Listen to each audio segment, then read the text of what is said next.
Students, we are going to study the poem A Wedding Song by Edmund Spenser. We are starting our paper second poetry today, and we'll study the first poem, A Wedding Song by Edmund Spenser.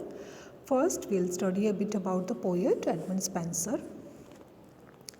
The first great epic poet of England, he had Chaucer as his beloved master. His ambition was to express the dream of English chivalry. The Fairy Queen is his magnum opus. The original plan of the poem included 24 books. However, we have now only 6 complete books and a fragment of the 7th. The poem is allegorical and didactic, describing the adventures of several knights and glorifying Queen Elizabeth I. He invented a new verse form, the Spenserian stanza.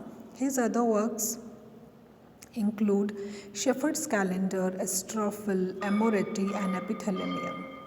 He is called the poet's poet. His poetry reveals perfect melody, rare sense of beauty, splendid imagination, lofty moral, and delicate idealism. Epithalamium is the most perfect poem that Spenser wrote. It is his highest poetic achievement.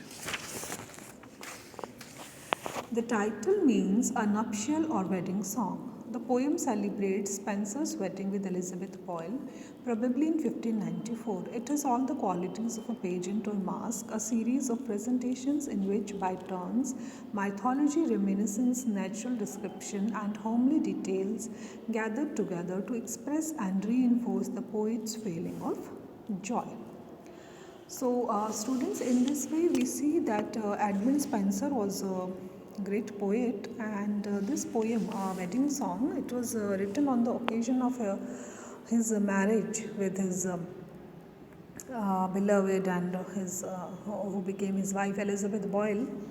And in the whole poem, he has given description about his marriage, and he has described his beloved as a bride, and he has described her beauty, her modesty, her charm, her dignity, and he has praised her a lot. And after that, he has described the church scene, and after that, he has described the whole wedding that takes place and how they come home. And it's a poem full of joy and festivity and happiness, and a sense of fulfillment is there that the writer, the poet, he marries his beloved. So it is a very sweet and melodious and beautiful poem. So there are 5 parts in the poem.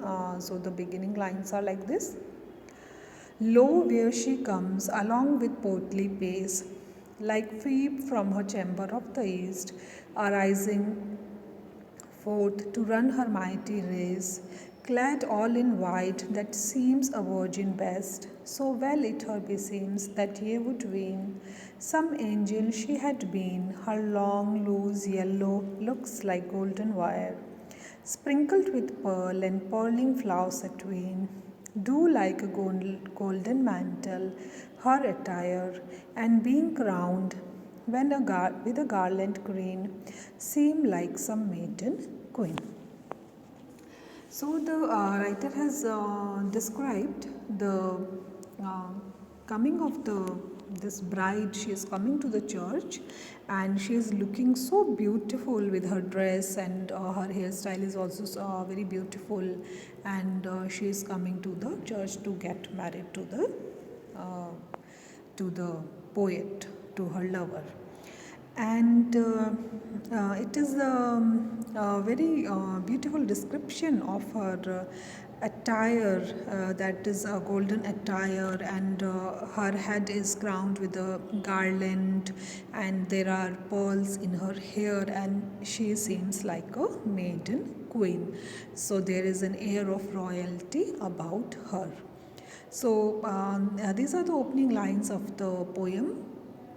And with these lines, we have an idea about the theme of the poem, and in a very musical language, and in a very picturesque and beautiful language, with beautiful images, the poet has painted the picture of his beloved who is coming to the church to get married. So that is all for today. We'll continue in tomorrow's class. Thanks.